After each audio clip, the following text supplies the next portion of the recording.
Okay जी, अस्सलाम वालेकुम everyone and welcome to another lecture of O level business with Sam. मैं हूं सर अतीक मानिया और आज हम एक नया टॉपिक पढ़ने जा रहे हैं। And this new topic that we have today is basically a financial statement. अच्छा, बिफोर आई प्रोसीड ऑन, मैं आपको थोड़ा सा एक रिकॉल दे दूं। मैंने आपको लास्ट क्लास में बताया था कि जो हम लोगों के पास यूनिट 5 है फाइनेंस के ऊपर, इसके अंदर हमारे कोर्स में भी basically have three different kinds of financial statements.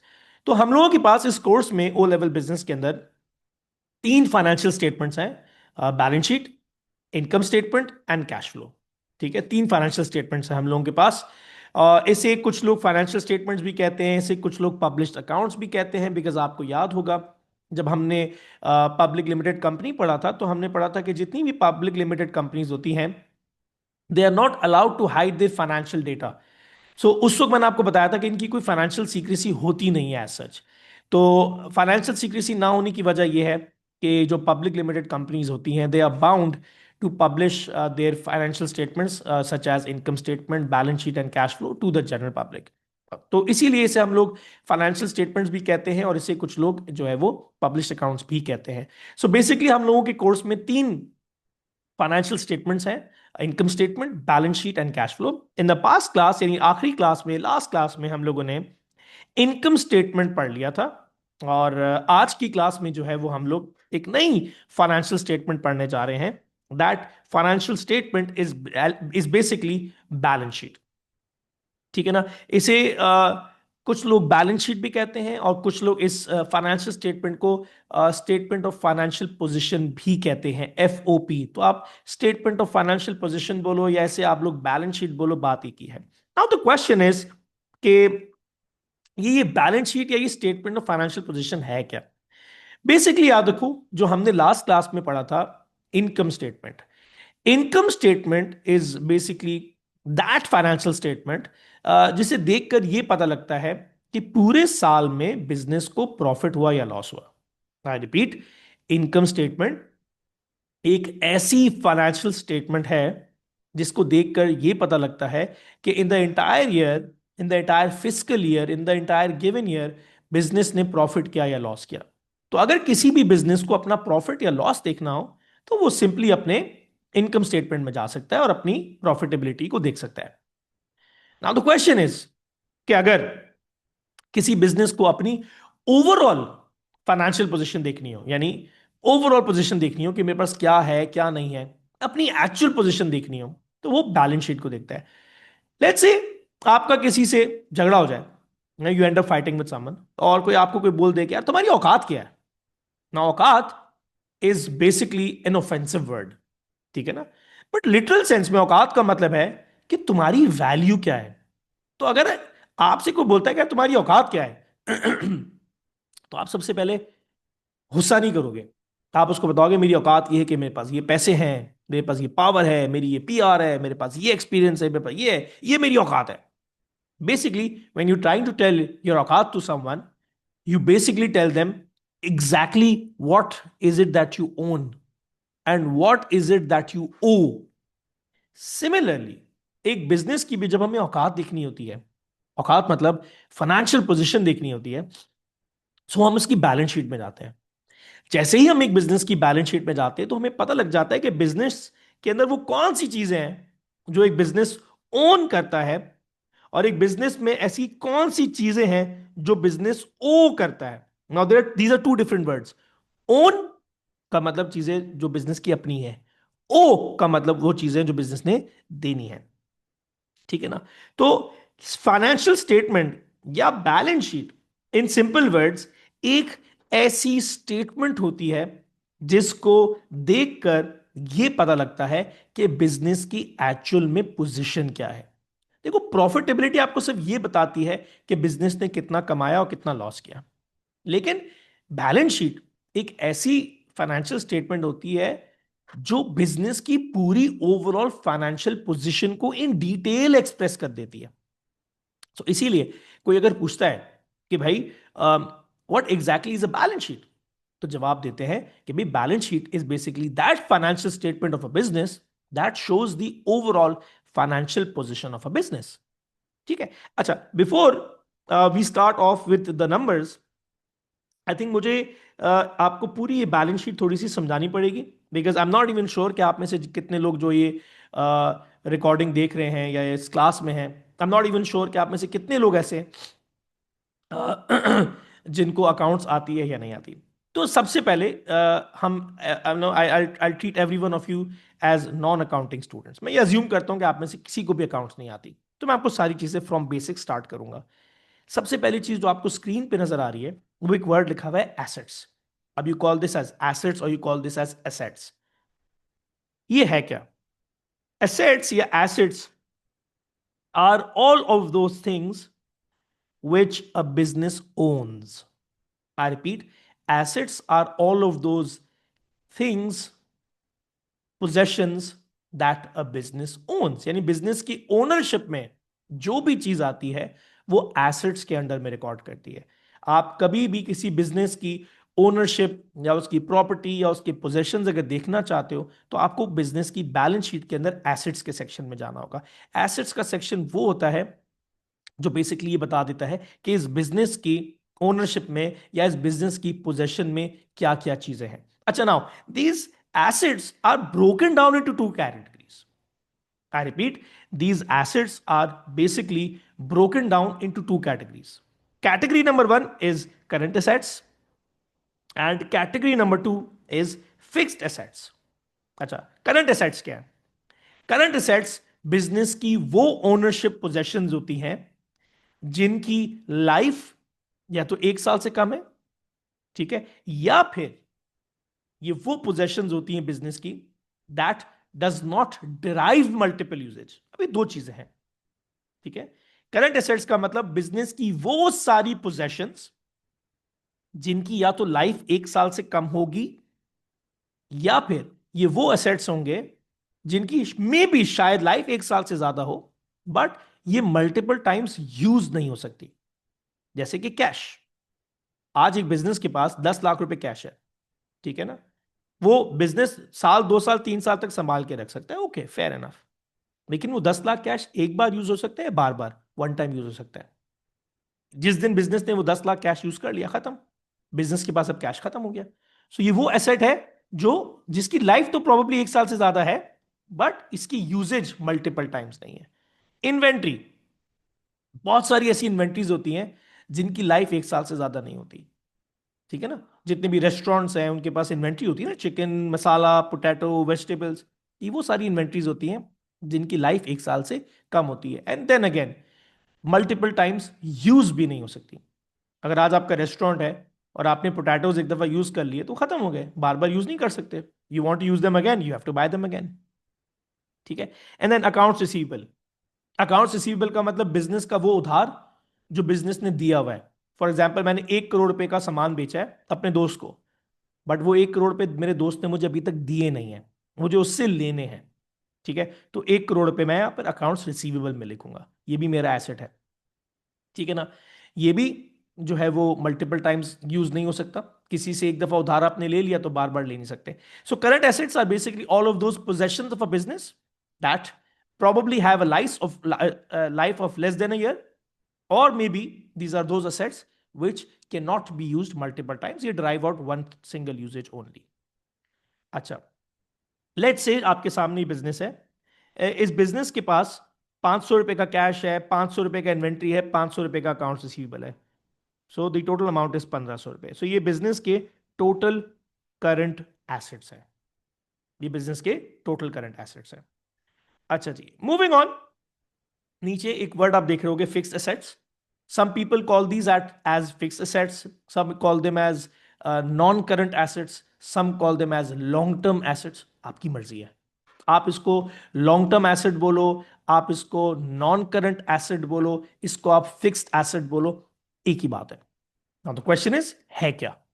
ये वो सारी बिजनेस की पोजेशंस होती हैं जिनकी लाइफ भी 1 साल से ज्यादा है, यानी they have a life expectancy of more than a year, and at the same time they can also be used multiple times, they derive multiple usage, land, equipment, machinery।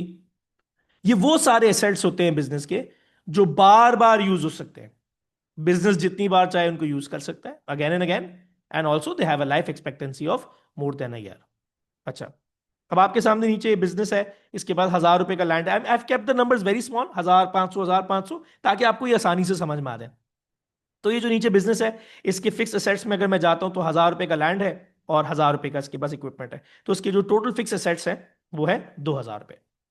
अब एक बिजनेस को अगर अपने टोटल एसेट्स यानी अपनी total ownership या total possession मालूम करना हो कि यार मेरे पास टोटल माल है कितने का, मेरे पास टोटल माल है कितने का, तो बिजनेस के पास दो तरह की ओनरशिप्स होती हैं, current assets and non current assets. दोनों को प्लस कर दो, तो इस बिजनेस के पास जो टोटल ओनरशिप है वो 3,500 रुपए की है।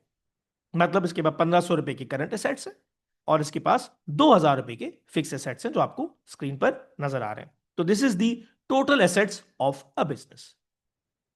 ओके जी, तो ये था हमारे पास एसेट्स का सेक्शन। ओके जी, मूविंग ऑन। अब if you look at this balance sheet on the right hand side, you see a column with the blue color called as liabilities. अब ये liabilities क्या होती हैं? Liabilities का मतलब होता है बिजनेस के ऊपर उधार। इट्स अ फैंसी वर्ड, उधार, कर्जा। उधार कर्जे का जो फैंसी वर्ड है बिजनेस टर्मिनोलॉजी में, it is called as liabilities. तो if you look at the balance sheet on the left hand side, you see all of those things that a business owns, business के अपने possessions. और right hand side पर अगर आप देखो तो business के ऊपर है लाइबिलिटीज, उधार, कर्जा। अच्छा, ये जो मैं आपको फॉर्मेट करवा रहा हूं, ये बेसिकली थोड़ा सा लंबा फॉर्मेट है और ये ट्रेडिशनल फॉर्मेट है। बहुत सारे अकाउंट्स के स्टूडेंट्स को पता होगा ये जो right and left hand side वाला फॉर्मेट है, दिस हैज चेंज। अब पहले जमाने में हमारे पास राइट और लेफ्ट हैंड साइड की बैलेंस शीट आती थी, और अब हमारे पास स्ट्रेट लाइन में आती है। बट बिजनेस के अंदर इतनी परेशानी वाली जरूरत है भी नहीं। खैर, so if you look at the right hand side, blue के अंदर लाइबिलिटीज। लाइबिलिटीज का मतलब बिजनेस के ऊपर उधार। अच्छा, अब बिजनेस के ऊपर दो तरह के उधार होते हैं। बिजनेस के ऊपर दो तरह के उधार होते हैं। एक वो उधार होता है जो बिजनेस को फौरन फौरन पे ऑफ करना होता है। Now if you remember, we did this chapter of sources of finance. Sources of finance में हमने पढ़ा था there are two sources of finance. एक इंटरनल सोर्स, मतलब बिजनेस ने अपने ही अंदर से पैसा रेज किया है, किसी को देना नहीं है वापस। एक एक्सटर्नल सोर्स, मतलब बिजनेस ने किसी और से पैसा बोरो किया है और बिजनेस को ये पैसा रिटर्न करना है। अब जब हमने पढ़ा था एक्सटर्नल सोर्स जिसके अंदर पैसा रिटर्न करना होता है, हमने पढ़ा था एक्सटर्नल सोर्स में दो सोर्सेज होते हैं, short term and long term. Short term का मतलब होता है वो सारे सोर्सेज जहां से आपने पैसा बोरो किया है, and to all of these resources you need to return back the money within a span of less than 1 year और within 1 year. And long term source का मतलब था ये वो सारे सोर्सेज है जहां पर आपको पैसा रिटर्न करना है, लेकिन पैसा रिटर्न करने के लिए आपके पास टाइम है, time of span of more than 1 year. Similarly, now if you look at this balance sheet, आपको नजर आ रहा होगा कि राइट हैंड साइड पर बिजनेस के ऊपर जो उधार है वो लिखे हुए, वो सारे उधार जो बिजनेस को फौरन फौरन पे ऑफ करने, यानी वो सारे उधार जिनको पे ऑफ करने के लिए बिजनेस के पास विद इन 1 ईयर है, वो लिखे हुए राइट हैंड साइड पर करंट लाइबिलिटीज के अंदर। सबसे पहला है अकाउंट्स पेबल। अकाउंट्स पेबल के अंदर में भी आपको इन्वेंट्री की फॉरेन पेमेंट करनी है, या रेंट देना है, या सैलरी देनी है, या वेजेस देने हैं, व्हाटएवर यू कॉल इट। और लोन पेबल यानी आपने शॉर्ट टर्म लोन लिया होगा कोई, उसकी पेमेंट करनी है, ठीक है, या फिर कोई लॉन्ग टर्म पेमेंट लोन लिया हुआ होगा, उसकी मंथली पेमेंट जानी है। मतलब इन सिंपल वर्ड्स वो पैसा है जो फॉरेन फॉरेन देना है विद इन 1 ईयर। तो बिजनेस के ऊपर टोटल 1,000 रुपए का उधार है जो बिजनेस को फॉरेन फॉरेन पे ऑफ करना है। Okay, now if you go below long term liabilities, ये भी बिजनेस के ऊपर उधार है, बट इस उधार को पे ऑफ करने के लिए बिजनेस के ऊपर, बिजनेस के पास जो है वो 1 साल से ज्यादा का टाइम है, जिसके अंदर लॉन्ग टर्म लोन्स है और बॉन्ड्स पेबल है। आपको याद होगा हमने बॉन्ड्स एंड डिबेंचर्स पढ़ा था, तो उसकी जो पेमेंट्स होती है वो भी लॉन्ग टर्म लाइबिलिटी के अंदर होती है। लेट्स से इसके सर पर 2,500 रुपए का लॉन्ग टर्म लोन है या लॉन्ग टर्म लाइबिलिटी है। उसके नीचे है ओनर्स इक्विटी, और वो सब चीजों में हमें जाने की जरूरत नहीं, because we are not accounting students, तो हम इसको यहीं तक रखते हैं। सो बेसिकली अभी तक हमने देखा what exactly is a balance sheet. A balance sheet is basically a financial statement जिसके अंदर देखते साथ ये पता लग जाता है कि बिजनेस की एक्चुअल में फाइनेंशियल पोजीशन क्या है। बैलेंस शीट के अंदर हमने दो सेक्शन देखे।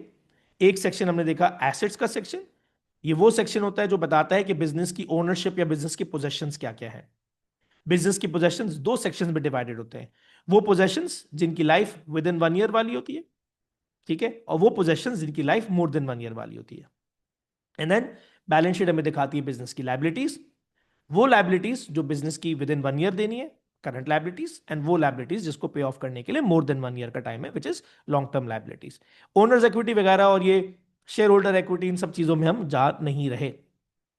अच्छा जी, नाउ द क्वेश्चन इज, सबसे पहली चीज जो एग्जामिनर मुझसे बैलेंस शीट में पूछ सकता है वो ये पूछ सकता है कि भाई मुझे जरा ये बताओ कि वर्किंग कैपिटल क्या है।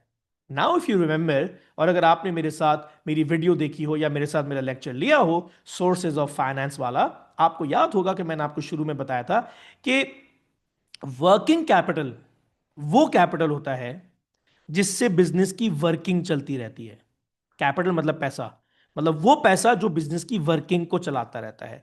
यानी बिजनेस को डेली, अगर फॉर एग्जांपल अगर मेरी शर्ट बनाने की फैक्ट्री है तो मुझे पैसे चाहिए रॉ मटेरियल खरीदने के लिए, रेंट देने के लिए, वेजेस देने के लिए, सैलरीज देने के लिए, so on and so fourth. तो मुझे डेली बेसिस पर पैसे चाहिए कुछ ना कुछ एक्सपेंसेस को पे ऑफ करने के लिए। ये जो डेली बेसिस पर मैं पैसे देता रहूंगा, बिजनेस में डालता रहूंगा, शर्ट्स बनाने के लिए यूज करता रहूंगा, ये जो डेली बेसिस पर, वीकली बेसिस पर या मंथली बेसिस पर, या you might call it as regular basis पर जो पैसा यूज हो रहा है, जिसकी वजह से बिजनेस की वर्किंग चल रही है, वो वर्किंग कैपिटल कहलाती है। Now if you also remember, मैंने एग्जाम्पल भी दिया था, मैंने आपको बताया था गाड़ी के लिए पेट्रोल कितना इंपॉर्टेंट है। आप गाड़ी में पेट्रोल डालते जाओ, वर्ल्ड टूर करके आ जाओ, ठीक है। जितना ज्यादा पेट्रोल डालोगे गाड़ी उतना दूर जाएगी, जितना कम पेट्रोल डालोगे गाड़ी नेक्स्ट सिग्नल पर खड़ी हो जाएगी। इसी तरह गाड़ी के लिए जितना पेट्रोल इंपॉर्टेंट है, बिजनेस के लिए वर्किंग कैपिटल भी पेट्रोल की तरह होता है। जितना ज्यादा वर्किंग कैपिटल होगा, बिजनेस उतना ज्यादा दिन तक काम कर पाएगा, उतना ज्यादा प्रोड्यूस कर पाएगा। जितना कम वर्किंग कैपिटल होगा, बिजनेस उतनी कम प्रोडक्शन कर पाएगा या बंद हो जाएगा। क्योंकि वर्किंग कैपिटल से आप रॉ मटेरियल खरीदते हो, रॉ मटेरियल को फिनिश गुड में कन्वर्ट करते हो, उसी वर्किंग कैपिटल से आप रेंट देते हो, वेजेस देते हो, सैलरीज देते हो, इलेक्ट्रिसिटी का बिल देते हो, पूरा प्रोडक्ट बनाते हो, फिर उसको बेचते हो, फिर पैसा निकालते हो, फिर इन्वेस्ट करते हो, फिर सारे का प्रोसेस चलाते हो, फिर बनाते हो। फॉर एग्जाम्पल अगर मेरी शर्ट बनाने की फैक्ट्री, मेरे पास 1 करोड़ रुपए है, मैं क्या करूंगा, 80 लाख रुपए का रॉ मटेरियल खरीदूंगा, ठीक है, धागा, कॉटन, कपड़ा। फिर क्या करूंगा, मैं इस धागा कॉटन कपड़े को लेने के बाद रेंट दूंगा, वेजेस दूंगा, सैलरीज दूंगा, वर्कर को बोलूंगा अभी 1 करोड़ रुपए मैंने खर्च कर लिए, शर्ट बनाओ। वो शर्ट बनाएंगे, मैं उस 1 करोड़ के शर्ट को 1 करोड़ 10 लाख में बेचूंगा। 10 लाख मैं घर ले गया, मेरी पार्टी, या बिजनेस में वापस री इन्वेस्ट कर दिया, वो मेरी मर्जी है, ठीक है। फिर मैंने 1 करोड़ डाले बिजनेस में, फिर 80 लाख का रॉ मटेरियल खरीदा, फिर रेंट वेजेस सैलरीज दिया, फिर शर्ट बनाए, फिर 1 करोड़ 10 लाख में बेचा। तो इस तरह प्रोसेस चलता रहता है। सो द वर्किंग कैपिटल की डेफिनेशन क्या है? Working capital is that money which is kept in the business to manage the daily operations. आप ऐसा भी लिख लो, आप ये भी लिख सकते हो कि working capital is that money in the business that keeps the business cycle going on. यानी ये वो पैसा होता है जिससे बिजनेस के डे टू डे ऑपरेशंस चल रहे होते हैं, या ये वो पैसा होता है जिसकी वजह से बिजनेस का डेली साइकिल चल रहा होता है या डेली वर्क चल रहा होता है। जैसा भी आप उसको लिखना चाहो, आपकी मर्जी है। तो सबसे पहले as a 2 mark question, examiner आपसे ये पूछ सकते हैं भाई कि मुझे पहले तो ये बताओ कि वर्किंग कैपिटल क्या है। पहले तो मुझे ये बताओ कि वर्किंग कैपिटल क्या है। ओके, साथ साथ हो सकता है एग्जामिनर आपको बताए या बोले कि वर्किंग कैपिटल कैलकुलेट करके दो, मुझे वर्किंग कैपिटल कैलकुलेट करके दो। अच्छा, अब एक नॉर्मल इंसान जिसको बैलेंस शीट पढ़ना नहीं आती, ठीक है ना, अब वो इस बैलेंस शीट पे आएगा, वो देखेगा कि भाई बिजनेस की ओनरशिप कितनी है। पता चला बिजनेस की ओनरशिप जो है वो 3,500 रुपीज की है। अब क्या है, मैं ये 3,500 रुपीज यूज कर सकता हूं? नहीं। पहला प्रॉब्लम, ये जो 3,500 में से 2,000 रुपीज है, इसका तो इक्विपमेंट, मशीनरी और लैंड है। यानी वो पैसा है जो बाहर निकल ही नहीं सकता। जिस लैंड पे मैंने अपनी फैक्ट्री बना ली या जो मशीनरी मैंने लगा ली, वो मनी एक दफा इन्वेस्ट हो चुका है, वो रीयूजेबल नहीं है, इट इज नाउ ब्लॉक। तो उसका मतलब ये जो मेरी ओनरशिप है 3,500 की, इसमें से 2,000 रुपए तो यूज हो ही नहीं सकते। बोलेगा अच्छा, 1,500 तो यूज हो सकते हैं ना, 1,500 यूज हो सकते हैं, 1,500 रुपए का रॉ मटेरियल खरीदो, ये खरीदो, वो खरीदो। नहीं, यहां पर भी एक प्रॉब्लम है। इस वक्त if you look at this balance sheet, इस बिजनेस के पास यूज करने के लिए 1500 रुपए हैं, आई एग्री। अब वो कैसे यूज हो सकते हैं हम डिटेल में नहीं जा रहे। कैश है, इन्वेंट्री है, अकाउंट रिसीवेबल है, ये तीनों चीजें पड़ी इन सिंपल वर्ड्स। ये 1500 रुपए बिजनेस के वो है जो बिजनेस इंस्टेंटली यूज कर सकता है। क्या यूज करने चाहिए? बंदा बोलेगा हां। गलत। बिजनेस के पास इंस्टेंटली यूज करने के लिए 1500 रुपए पड़े हैं, यस। बट एक प्रॉब्लम है। प्रॉब्लम यह है कि बिजनेस के सर पर इंस्टेंटली 1000 रुपए का उधार भी तो खड़ा है। इमेजिन करो मेरा दोस्त मेरे पास आता है, बोलता है ब्रो पैसे दो। मैं बोलता है मेरे पास तो पैसे नहीं है। कहते हैं, काम करो, तुम्हारे पास वर्किंग कैपिटल तो होगा ना, उठा के दे दो। मैंने अपना 1500 रुपए का वर्किंग कैपिटल उठाया और दे दिया। समझदारी की बेवकूफी की? बेवकूफी की। दोस्त को मैंने 1500 रुपए का वर्किंग कैपिटल तो दे दिया अपना। थोड़े दिन बाद मेरा वर्कर मेरे पास आया, बोला सर सैलरी। मेरे पास है ही नहीं। थोड़े दिन बाद मेरा बैंक मेरे पास आया, भाई चलो मंथली पेमेंट। मैं बोलूंगा मेरे पास है ही नहीं। मेरे पास पड़े 1500 रुपए थे in the form of inventory, account receivable, cash, yes I agree. पर उस 1500 रुपए में से मुझे 1000 रुपए तो इंस्टेंटली पे ऑफ करने थे ना बैंक को और लोगों को, इन the form of inventories, in the form of salaries and wages. मेरे पास टेक्निकली पड़े 500 रुपए ही थे। अगर आप इस बैलेंस शीट को देखो तो बिजनेस के पास यूजेबल अमाउंट 1500 है। बट उस 1500 रुपए में से 1000 रुपए इंस्टेंटली पे ऑफ करने हैं। तो बिजनेस अगर इस 1500 में से कोई अमाउंट अगर यूज कर भी सकता है किसी दूसरी जगह पर, तो वो सिर्फ और सिर्फ 500 रुपए यूज कर सकता है। बहुत सारे बिजनेसेस से ये गलती हो जाती है। एक्स्ट्रा कैश पड़ा होता है, वो निकालते हैं और दे देते हैं। भाई एक्स्ट्रा कैश आपके पास 1500 है ही नहीं। आपके पास एक्स्ट्रा कैश वो पड़ा है जो आपके करंट लाइबिलिटीज पे ऑफ करने के बाद है। या इमेजिन करो मुझे किसी दोस्त ने बोला यार सस्ती में इन्वेंट्री मिल रही, खरीद लो। कितने पैसे पड़े? मैंने 1500 रुपए निकाले, इन्वेंट्री खरीद ली। अब थोड़े दिन बाद रेंट देना है, सैलरी देनी है। इन्वेंट्री तो खरीद ली टी शर्ट बनाने के लिए। अब टी शर्ट बनाने के लिए इन्वेंट्री खरीदी, टी शर्ट बनाना तो भी तो है। बनाने के लिए इलेक्ट्रिसिटी के बिल्स हैं, वेजेस हैं, सैलरीज है, रेंट है, 100 चीजें और है। वो मेरे पास देने के लिए है ही नहीं, क्योंकि देने के लिए जितने पैसे पड़े थे मैंने उसकी इन्वेंट्री खरीद ली। सो टेक्निकली स्पीकिंग अगर मेरे पास इन्वेंट्री खरीदने के लिए कोई एक्स्ट्रा अमाउंट थी भी तो वो 500 रुपए थी। मैं सिर्फ 500 रुपए को यूज कर सकता था, उससे ज्यादा को नहीं। क्योंकि उससे ज्यादा की अमाउंट मुझे ऑलरेडी किसी और के पास देनी थी। इसी तरह हुई ना कि आपके दोस्त ने आपके पास आपकी कबर्ड में 1500 रुपए रखे हुए हैं। 1000 रुपए आपके दोस्त के, 500 रुपए आपके। तो उसका मतलब आपके अपने कितने हैं? ठीक है आपके पास आपकी स्टेटमेंट में आ रहा है 1500 पड़े, लेकिन उस 1500 में से 5000 रुपए तो आपके हैं ही नहीं ना। 1000 रुपए तो हैं किसी और के। तो आपके पास तो सिर्फ 500 रुपए। सो एग्जामिनर आपको बोलेगा कल कि अगर किसी भी बिजनेस को यह देखना हो कि उसके पास इंस्टेंटली कितने अमाउंट पड़ी है जिसको वो यूज कर सकता है, एक बिजनेस के पास एक्स्ट्रा अमाउंट कितनी पड़ी है अपनी साइकिल को चलाने के लिए, तो कितनी अमाउंट पड़ी है वो माइनस कितनी अमाउंट फॉरन पे ऑफ करनी, वो माइनस कर लो। जो नेट अमाउंट बच गई वो आपके पास इंस्टेंट अमाउंट पड़ी हुई है किसी भी चीज के लिए यूज करने के लिए, other than the current liabilities. So working capital is that amount of money which is used by a business to pay off the daily operations, the day to day cycle, and इसको calculate करने का formula है current assets minus current liabilities. Okay, so अब जो है वो examiner मुझसे सबसे पहले तो ये पूछ सकता है कि भाई वर्किंग कैपिटल क्या है। वो तो मैंने बता दिया वर्किंग कैपिटल क्या है। फिर एग्जामिनर मुझसे बोल सकता है कि यार वर्किंग कैपिटल कैलकुलेट करके, तो मैंने आपको वो भी बता दिया वर्किंग कैपिटल को कैलकुलेट करने का फॉर्मूला क्या है। वर्किंग कैपिटल को कैलकुलेट करने का फॉर्मूला है current assets minus current liabilities. अच्छा जी, मूविंग ऑन।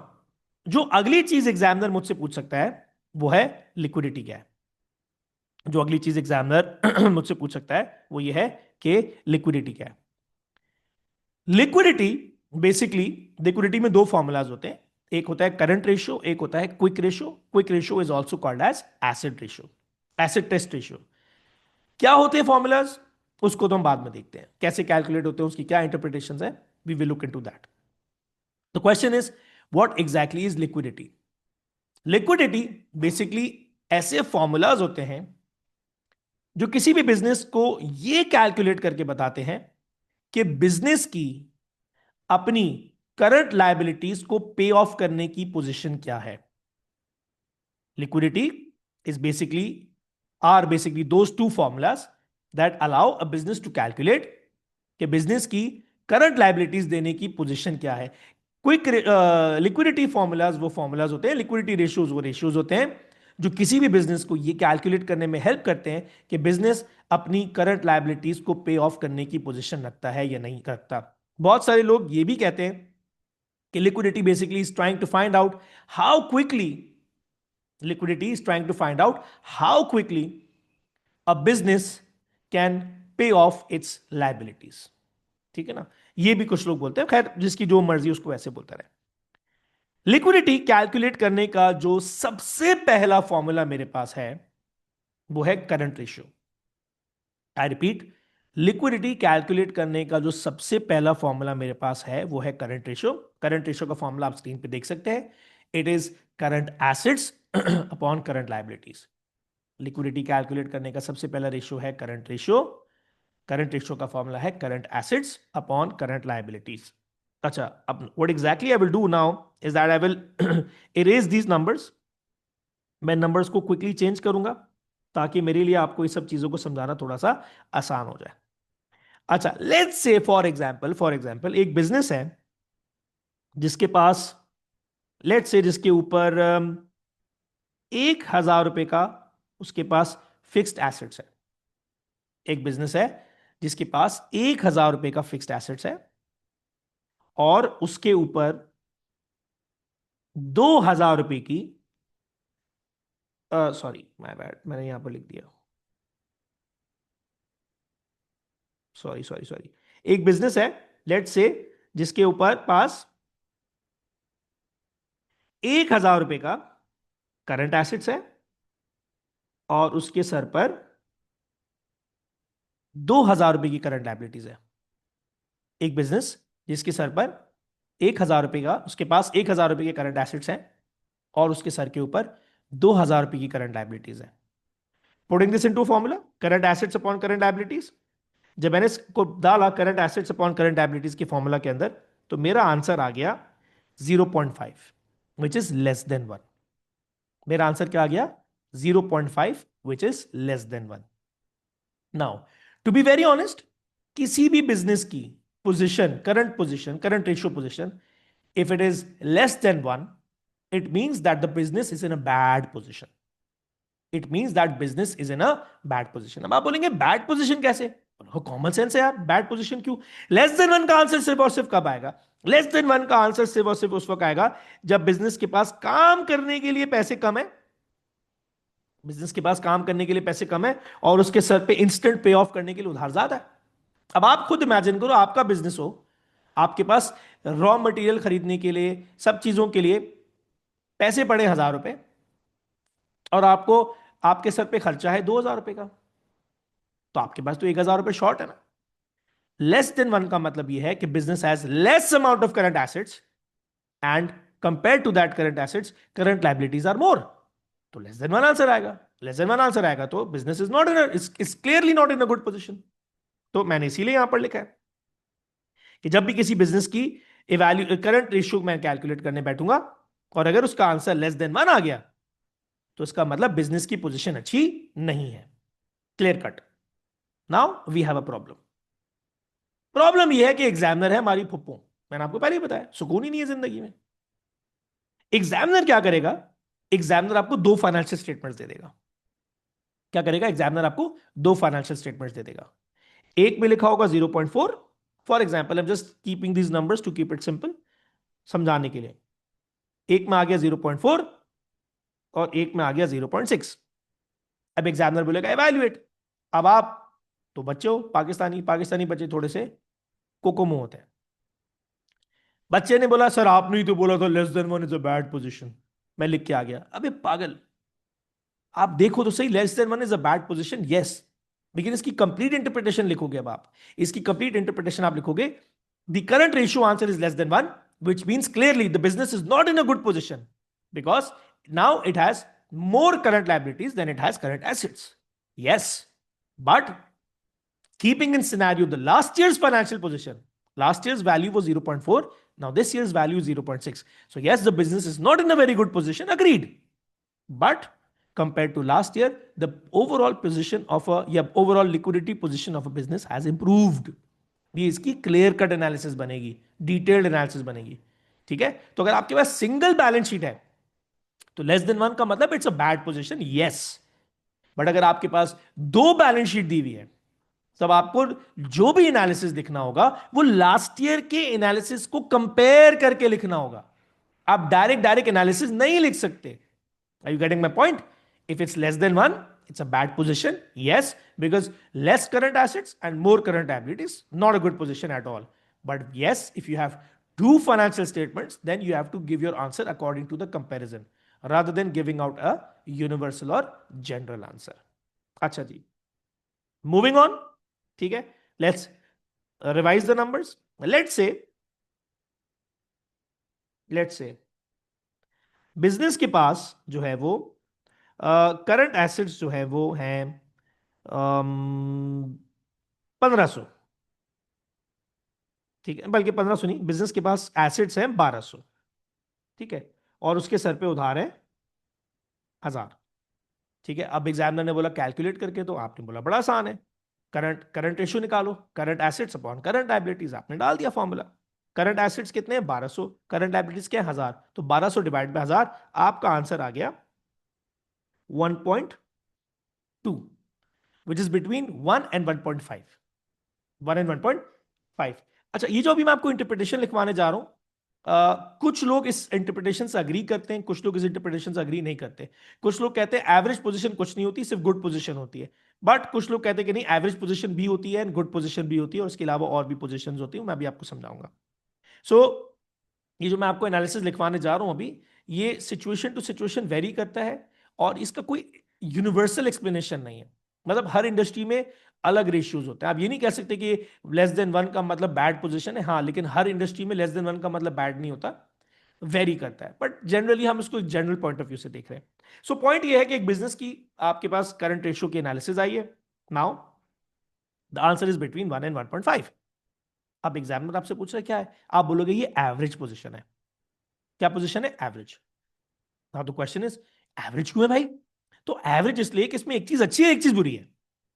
इसमें एक चीज अच्छी ये है कि बिजनेस के पास इनफ पैसे हैं, बिजनेस के पास इनफ करंट एसेट्स हैं कि वो अपनी सारी करंट लायबिलिटीज को पे ऑफ कर सकता है। This is good. इसमें एक चीज अच्छी ये है कि business has enough current assets to pay off all of its current liabilities. This is good.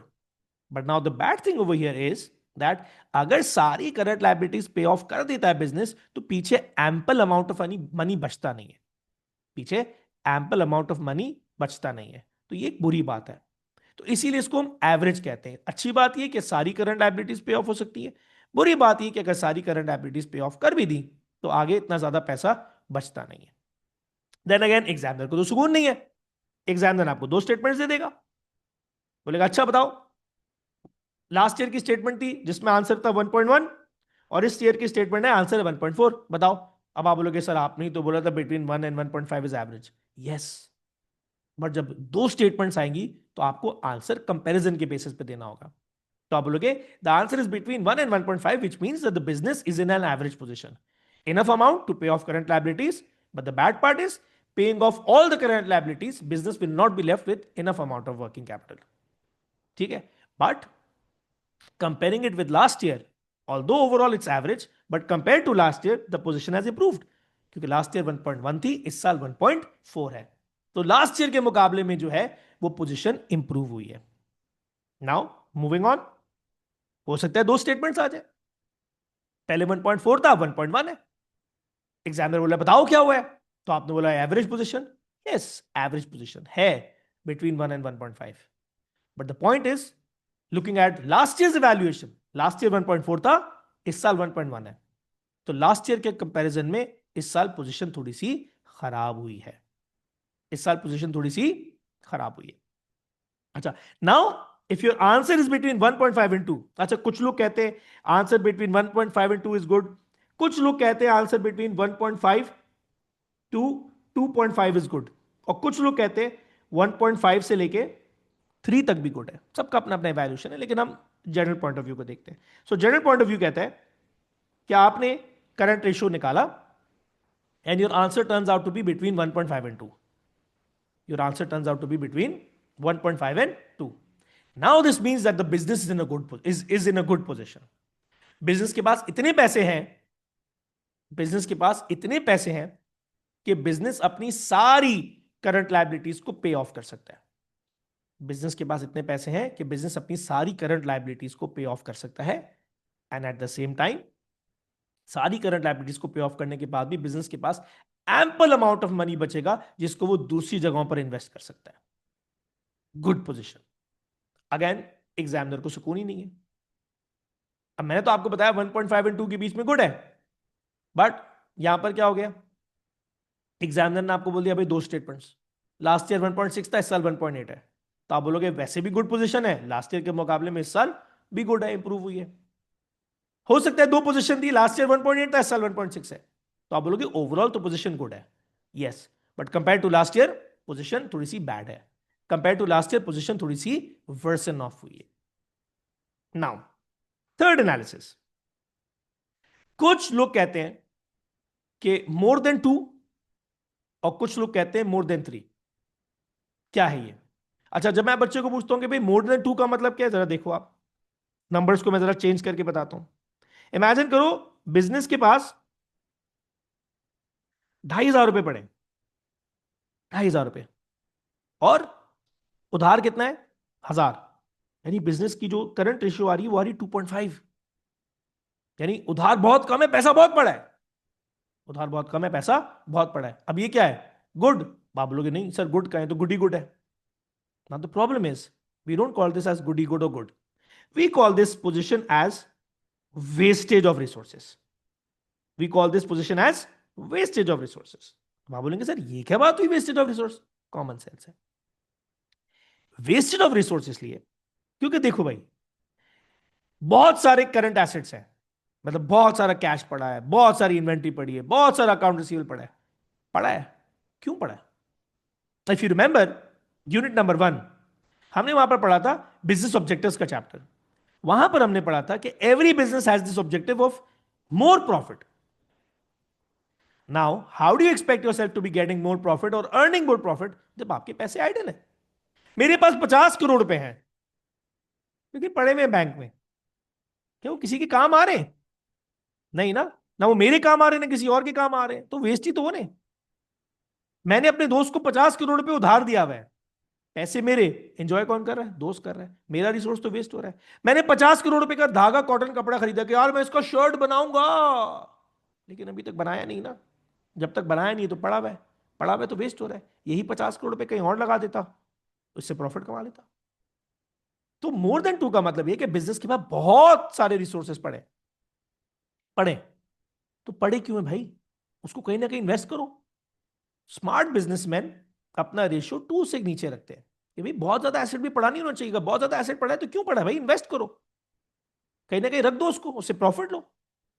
अगर 50 लाख भी एक्स्ट्रा पड़ा है तो क्यों पड़ा है, बैंक में डाल दो, उससे साल के 5 लाख रुपए मिल जाएंगे, मिल तो जाएंगे ना कुछ, पड़े पड़े जाए होने से तो बेहतर है। सो मोर देन 2 का मतलब है business has ample amount of resources which are left idle and they are not being utilized. So if they are not being utilized they could have generated potential profits for you.